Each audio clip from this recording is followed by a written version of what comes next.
Hai, hari ini saya mau ngobrol asik nih ya dengan Muhammad Faisal Hafiz.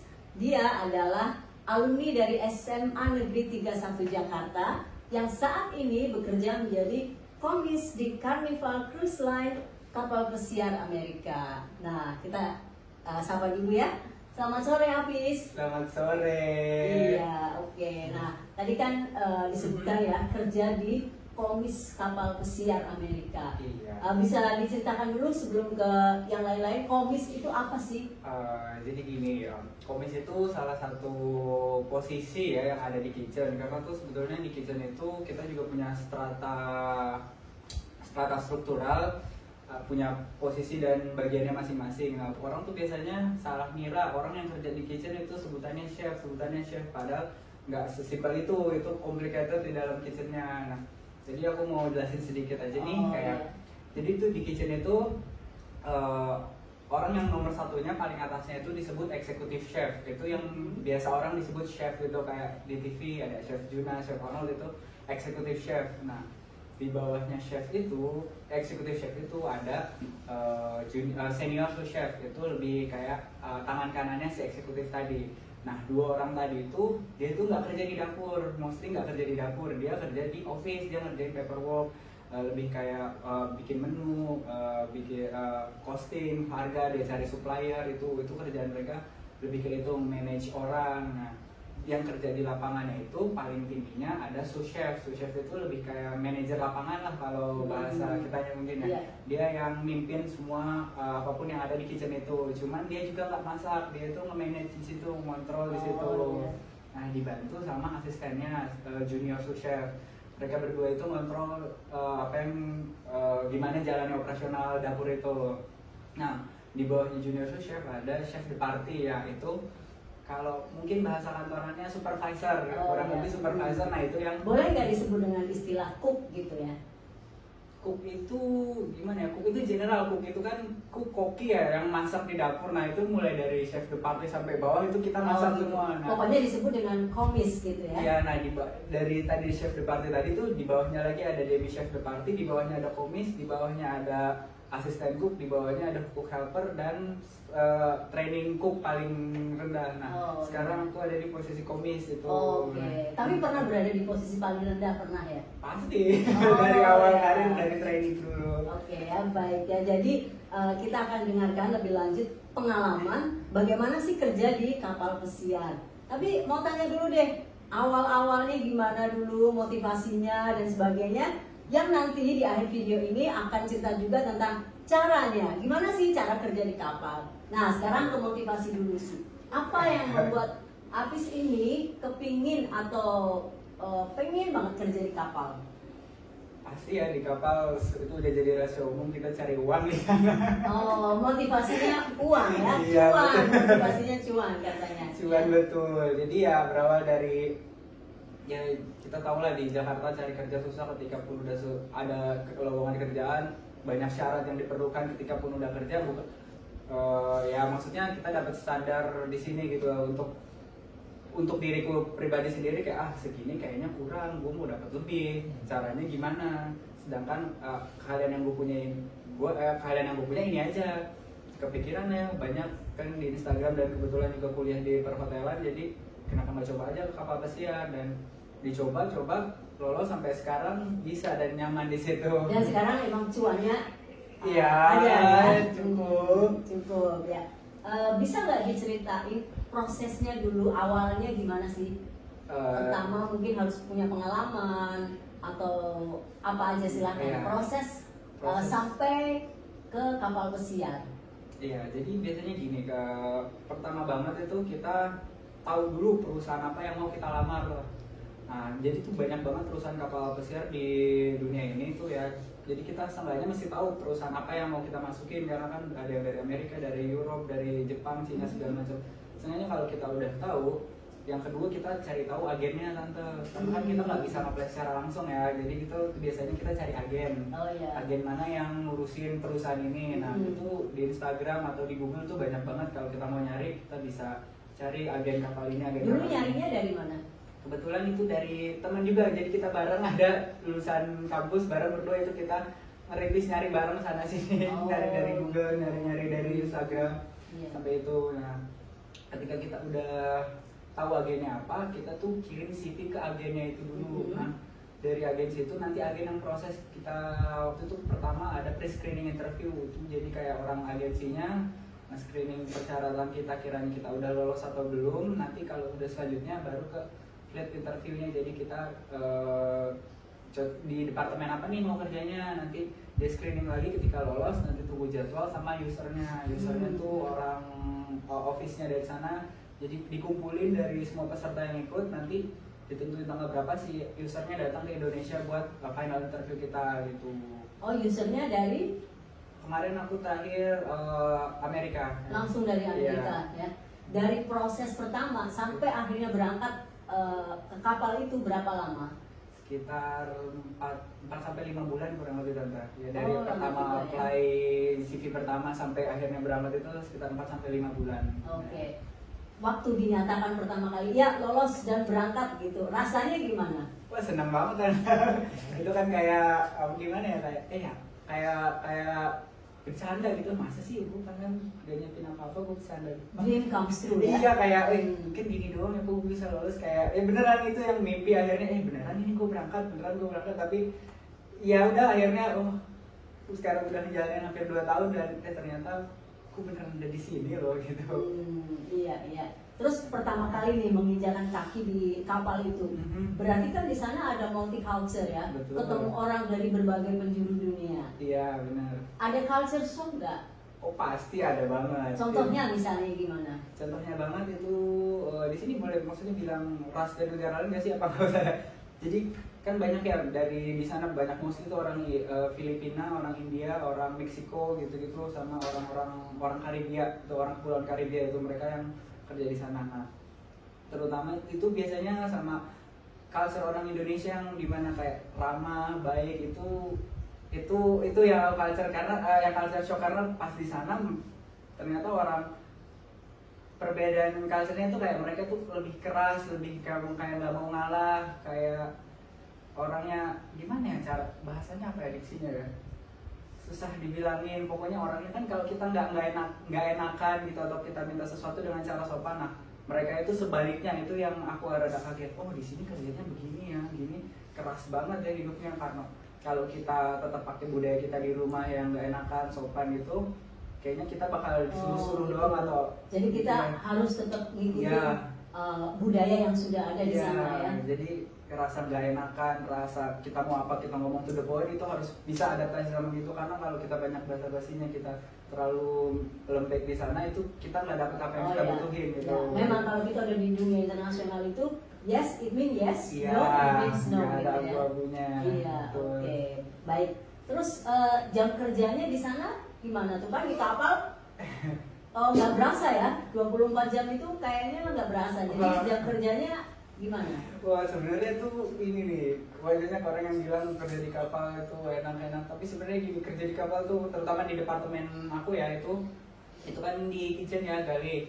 Aku kerja kebetulan di main galley-nya, itu di dining room-nya. Itu kalau aku buka cuman di dinner time-nya aja. Jadi kita buka cuma dari jam 6 sampai jam 9 malam.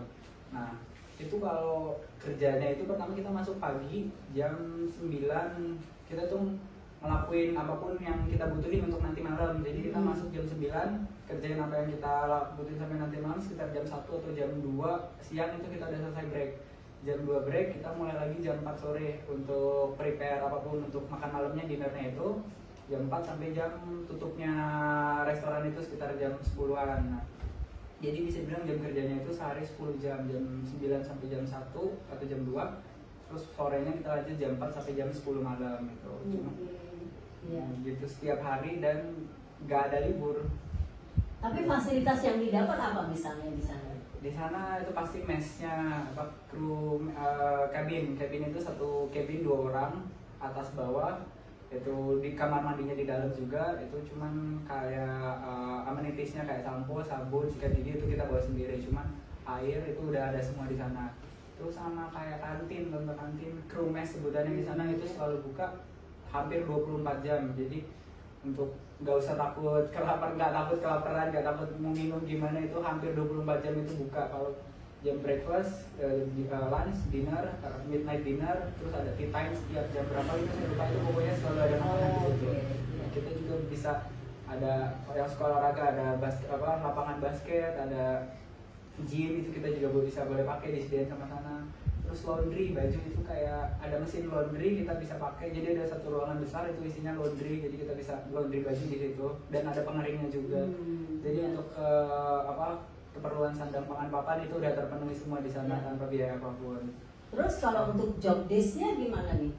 Job desk ya, job desk itu tergantung tadi yang saya bilang di awal ya kan, ada posisi dan pangkatnya masing-masing. Nah itu semuanya udah ketika kita masuk kapal itu kita udah tahu kan, karena kan di kapal kan orangnya tuh kan nggak ada orang yang stay ya, jadi yang satu pulang, yang satu datang, yang satu pulang, yang satu datang, jadi itu job desk-nya nggak tetap. Mungkin nanti ketika saya balik ke kapal selanjutnya job desk saya akan beda sama di kapal sebelumnya, karena tergantung yang nanti ada yang pulang dari kapal saya gantiin orang itu, kurang lebih gitu. Tapi masih di seputaran di area yang sama di dapur itu gitu. Jadi total udah berapa lama kerja di sana di kapal?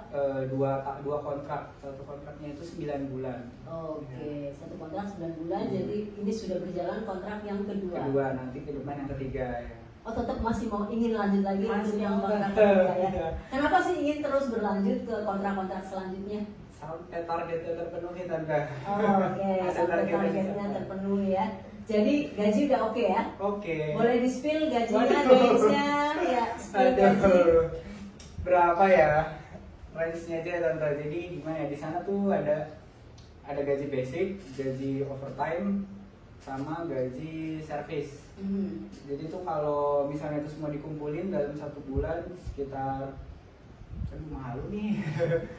Range-nya 1.000 sampai 2.000 per bulan, 1.000 sampai 2.000 dolar per bulan. Ya, 1.000 dolar aja udah bagus ya. 1.000 sampai 2.000 dolar. Wow. Aduh, ya. malu nih ngomongin soal ini. Gak apa-apa, ini motivasi aja buat yang lain ya. Terus ya, ada liburnya nggak? Apa free time-nya nggak? Kalau masalah itu enggak ya, kita jadi kerja 7 hari full selama satu kontrak itu kita ya? kerja. Nggak ada free time sama sekali? Nggak ada. Terus hiburannya apa? Biasanya gini, kalau kita anak-anak kapal kan mendarat itu kayak misalnya di port ini, negara ini, kita biasanya ngelakuin yang namanya kerja lebih. Jadi kita tahu besok portnya kita mau keluar, kita mau jalan-jalan, kerjaan besok kita kerjain hari ini.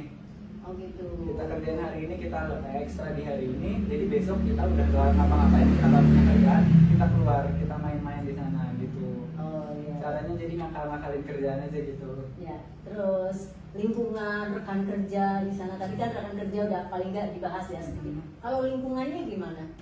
Lingkungan yang gimana nih Tante maksudnya? Lingkungan kerja. Lingkungan kerja tuh di sana karena di sana kan kapalku itu kebetulan yang terakhir itu tamunya 3.500-an kurang lebih, dan cook sama waiternya itu cuma 100 sampai 200-an. Dan aku kebetulan kerja di kitchen itu di sana tuh tempo kerjanya itu tinggi banget gitu loh, karena kita harus ngelayanin sekitar 3.000 orang. Jadi di sana tuh tempo kerjanya cepat banget, kayak meninggalin kerjaan 1 menit aja tuh kayaknya berharga banget. Jadi di sana ketika udah kita start clock-in kerja itu tuh kayak ayo ngerjain ini, habis ini selesai ini, kesini lagi, jadi nggak ada waktu buat untuk santai-santai gitu. Karena kalau kita santai, kita terus telat, kita nggak bisa minta bantuin siapa-siapa karena yang lain juga udah punya kerjaan masing-masing, kita yang lari-larian sendiri. Jadi di sana lingkungan kerja benar-benar temponya tinggi, benar-benar maksimal nih. Ketika kita udah clock-in, kita udah tahu kerjanya apa, selesai secepat mungkin gitu. Serunya di sana. Ya, seru juga ya. Terus mengenai bahasa nih, ada kendala nggak tentang penggunaan bahasa di sana? Bahasa kan harusnya di sana emang pakai bahasa Inggris ya, di sana wajibnya. Cuman karena kebetulan kalau di dapur itu yang banyak tuh orang Indonesia, orang India sama orang Filipina. Biasanya kalau kita emang ngobrol antar teman beda negara kita pakai bahasa Inggris. Tapi ketika kita udah ngumpul sama sebutannya paisano itu teman satu negara, ketika kita udah ngobrol sama paisano, kita biasa pakai bahasa kita sendiri. Yang mereka juga ketika mereka ngobrol sama paisanonya mereka ngobrol pakai bahasanya mereka gitu. Okay, now I want to speak one sentence in English. Do you miss some Indonesian food, Indonesian people, or do you miss Indonesia when you were there? Mostly not. No. Why not? I mean like Uh, just bit. I miss Indonesia because of my family and my close friend. That's it. For food and environment, I prefer only ship. Oh, okay. Because everything was free there. Yeah. So it's nice, ya. Yeah, Nice I life, can ya. save more money. Ya, oke. Tapi untuk makanan itu sudah problem solved bisa, karena untuk cook kebetulan bos kita itu bolehin kalau kamu mau masak makanan kamu silakan, nggak apa-apa, kita bolehin. Jadi untuk makanan ya ketika orang mikir nanti makanannya ini itu, enggak, kita masak makanan kita sendiri gitu Ya, sama ya. teman-teman kita gitu. Ya. Jadi cuma itu aja yang kangen sama Indonesia. Ini ada satu lagi pertanyaan guys ya. Mungkin ada yang pengen, ada yang tertarik kerja di kapal pesiar. Kita mau tanya untuk pertanyaan yang terakhir, gimana sih caranya biar dia itu tahu, hati-hati, nggak tertipu dan sebagainya. Coba cara bekerja di kapal pesiar. Betul. Jadi gini, pertama yang tadi saya udah bilang ya, kamu harus tahu dulu perusahaan mana yang kamu mau lamar. Nah, perusahaan itu tuh banyak banget, kamu bisa cari di Google atau di Instagram.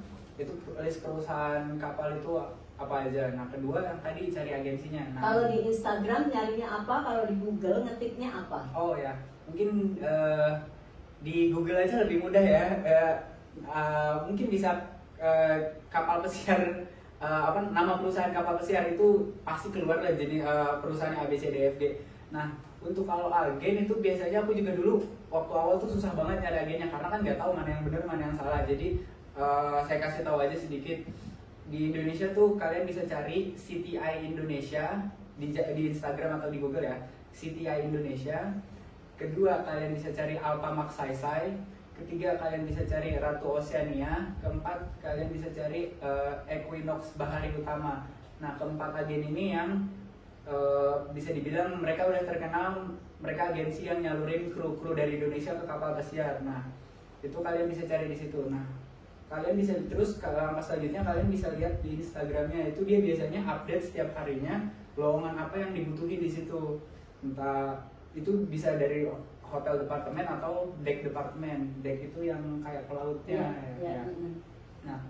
Nah, pasti kan nanya dong syaratnya apa aja. Nah, syaratnya tuh kalau kalian mikir susah itu enggak, itu gampang banget. Syaratnya tuh seenggaknya kalian cuma punya minimal 1 tahun pengalaman di bidang yang sama. Kalau kalian jadi waiter, seenggaknya kalian udah jadi waiter 1 tahun. Kalau kalian jadi cook, begitu juga seterusnya. Pendidikan SMA atau SMK boleh? Pendidikan itu nggak diwajibin, kalian apapun boleh. Itu yang kalian nggak tahu, kiranya kan harus ini harus itu, enggak. Kalian nggak perlu SMA D1, D3, D4, nggak perlu. Cuman hal yang harus kalian ingat, kalian harus punya yang namanya dokumen pelaut. Dokumen pelaut itu kayak kalau kalian berkendara di darat, kalian harus punya SIM kan buat ngendarain itu. Nah, ketika kalian berlayar, kalian juga harus punya namanya dokumen pelaut. Itu surat legal kalian untuk kerja di laut atau berlayar di laut. Nah, itu tuh ada dokumen yang paling krusialnya ada 2. Pertama ada BST sama Simenbook. Simenbook itu kayak paspor, tapi itu untuk di kapal. Satunya lagi itu BST, Basic Safety Training, itu yang harus dipunyain oleh semua pelaut sebelum kerja di kapal. Nah, 2 ini kalian bisa bikin ke Syah Bandar di Tanjung Priuk atau di Marunda. Nah, kalau yang BST kalian bisa ke Sekolah Tinggi Ilmu Pelayaran, tapi bukan sekolah ya, itu jadi kayak ada diklat gitu, 1 minggu atau 2 minggu kalian ikut kelasnya, kalian dapat sertifikat ini. Kalau 2 ini kalian udah punya, itu lebih mudah lagi. Jadi ketika kalian nanti udah ngirim CV, kalian udah interview, ketika udah lolos, kalian nggak perlu bikin ini lagi. Jadi nanti tinggal tunggu LOI-nya keluar, kalian bisa langsung berangkat. Karena kalau kalian bikin ini ketika baru selesai interview, kurang lebih ya kalian harus butuh waktu untuk bikin 2 dokumen ini gitu. Jadi saya saranin bikin ini dulu. Kalau benar-benar mau ke kapal, bikin 2 ini dulu, baru start apply. Jadi ketika kamu diterima, kamu bisa langsung berangkat ketika LOI-nya udah turun gitu. Oke, thank you for sharing ya. Jadi kita dengerin tadi bareng-bareng ya cara kerja di kapal pesiar dan pengalamannya, hidup di sana, kerja di sana, dan ini sangat bermanfaat dan semoga bermanfaat buat kalian semua. Thank you for watching.